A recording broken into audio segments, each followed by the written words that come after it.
Mr. President, I come to you on behalf of my generation to talk to you about this little plant situation. See, a lot of politicians hate it, but I'ma break it down and demonstrate to you why it's not as bad as they make it sound. See, you're the president that I believe can handle this.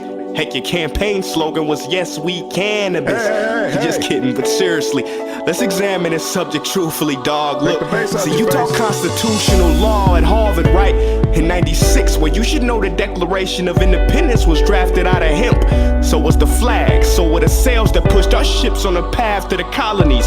So what's the fuel used for Henry Ford's Model T? So in a sense, you could say that pot has actually driven American history. Please, it makes you lazy and underachieve. But how can that be when some of the most successful people smoke weed? From Walt Disney to Milton Fried, from Stephen King to Steve Jobs, the apple didn't fall from the tree, you get it? Steve Jobs, apple, trees, Jobs created the Apple computer, high off weed. See, people believe that this plan is sinful, but let's go back in time and find out exactly where these beliefs came from. Cause before the 1930s, you could blaze up, but after the 1930s, things changed up. Cause that's when President Hoover commissioned a man named Harry J. Anslinger as head of the Federal Bureau of Narcotics. His middle name's ironic, cause he was the main guy attempting to demonize marijuana. I mean cannabis sativa. See, the name marijuana he created as propaganda for the people to make it sound more dirty and a little more evil. He figured if he could scare the public enough, they would want it illegal. He teamed up with newspapers who had their own motivation. Like what? Google Decorticator. The newspapers printed fake stories about how every puff destroys your brain, making you crazy, insane, prone to murder and rape. They use race and then said again that we makes white women want to get pregnant by Negroes and immigrant Mexicans. And based off of no research or investigation, Congress rubber stamped that legislation, and then poof, there was a law around it. So we accepted it and never thought about it. But let's get smart about it. Lies and greed are the real reasons that it's illegal, and the reason you got that look on your face when I talk about it. What are you talking about? What look?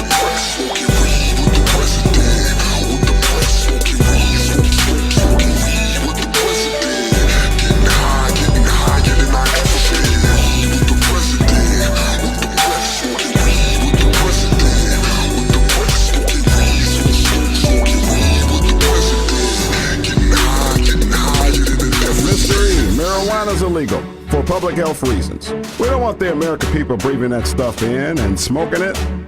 Ain't nothing wrong with a little game day buzz, but marijuana's a dangerous, useless gateway drug. And you want me to legalize so that the kids can get it easier? Well, what can I say? Either that's something to laugh at, or bro, you're more of a jackass than Kanye. A jackass? Okay.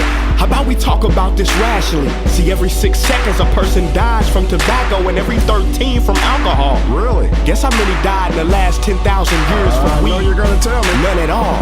A zip, zero, nada. No chance to overdose. Not one case in history, and no, I'm not blowing smoke.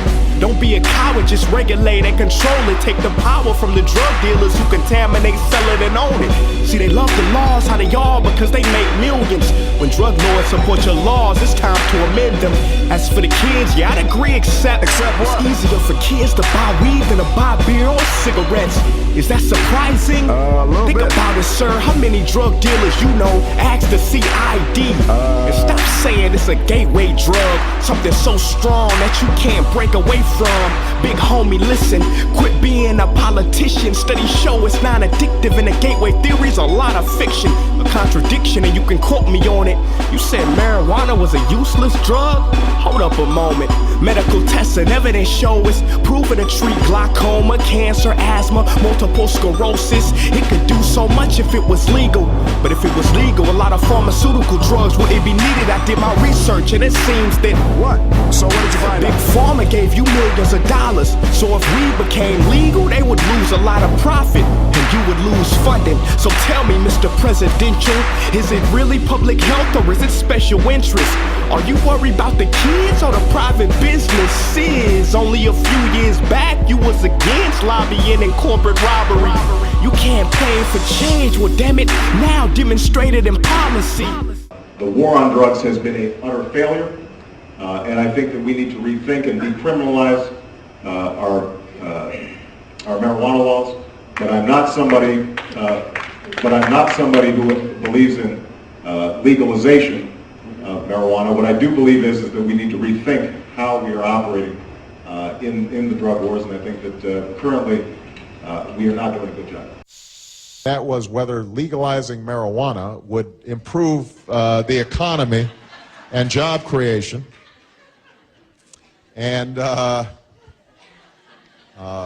don't know what this says about the online audience, but the answer is no. I don't think that is a good strategy to grow our economy.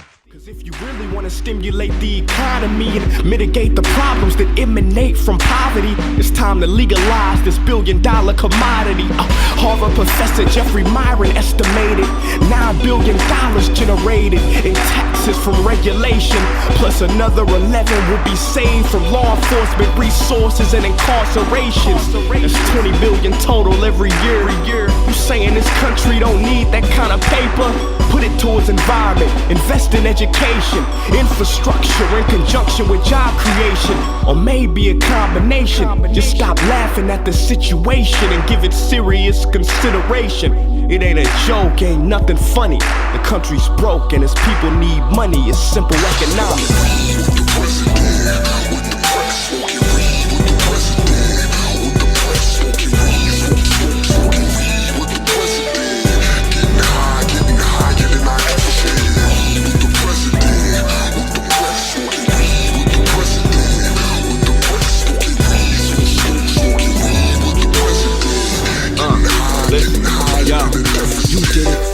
Did it, Clinton did it, Lincoln did it, and now you throw people in prison for this crime that we committed.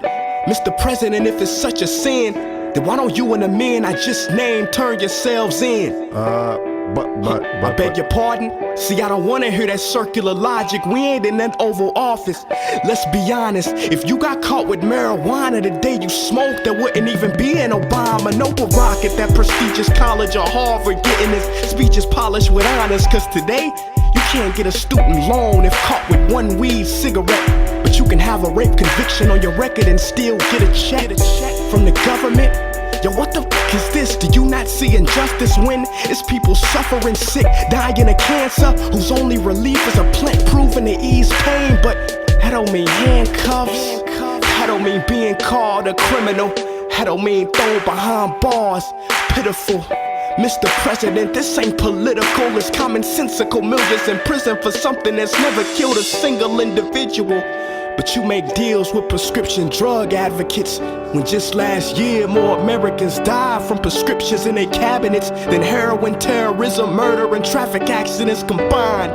Mr. President, open your eyes and see the blood on the wall. These companies wouldn't care if the country was coming apart. They sharks, they only care about how much it'll cost. Ain't been a disease cured in 60 years. Why? Cause a patient cured is a customer lost. Well, I say enough is enough. It's time for us to fix this. It's time to get away from the pharmaceutical interest. Forget about the stigma. Forget the opinions of politicians. Cause collective ignorance don't mean wisdom. Forget about pandering to the system.